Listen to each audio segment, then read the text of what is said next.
নমস্কার। চারটে তালিকা বেরিয়ে গেল, এখনও বিজেপি সারা পশ্চিমবঙ্গ ঝাঁট দিয়ে 7.5 কোটি ভোটারের মধ্যে থেকে 294 জন প্রার্থী জোগাড় করতে পারল না। আপনারা ছাগলকে পায়খানা করতে দেখেছেন? গরু বা অন্য প্রাণী যেরকম একসঙ্গে পায়খানা করে, ছাগলের পায়খানাটা একটু অদ্ভুত ধরনের। অল্প অল্প করে পায়খানা বা নাদি পড়তে পড়তে যায় রাস্তায়।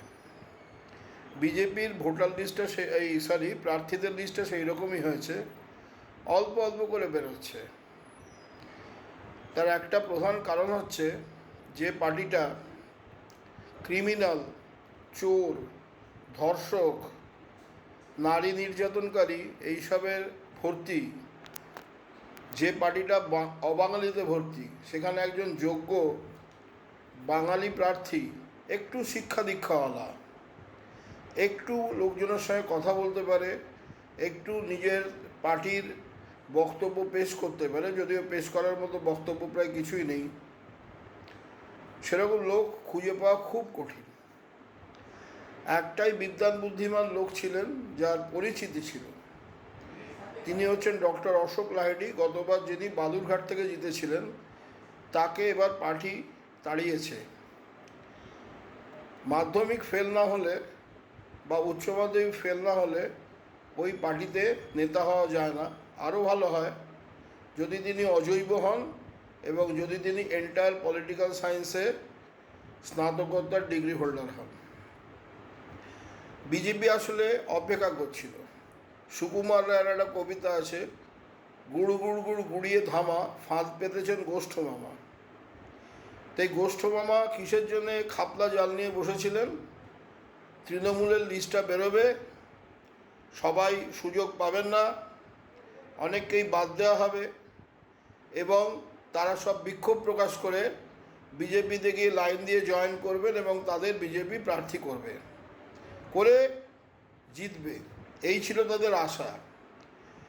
সেই আশার পলান্নতে উনুনের ছাই পড়েছে।